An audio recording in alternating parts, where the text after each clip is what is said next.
Acesta este jocul Urban Rivals în română. Este un joc de inteligență. Acesta e adversarul meu.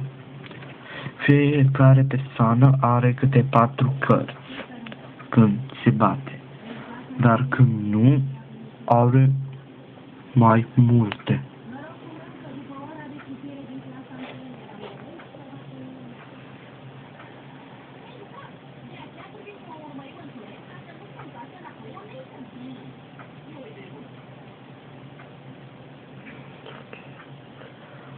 Acesta e magenta, foarte frumos.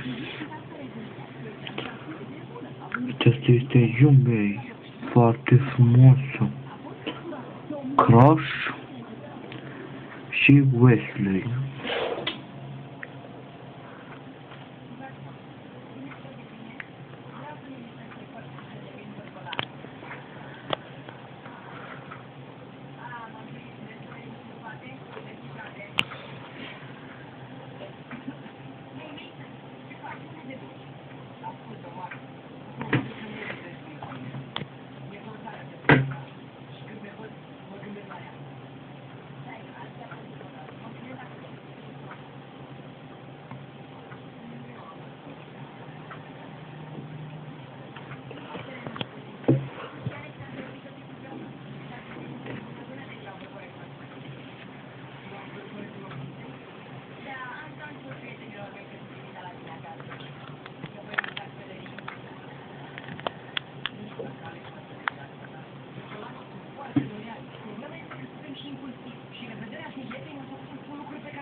M-am bătut, păcat.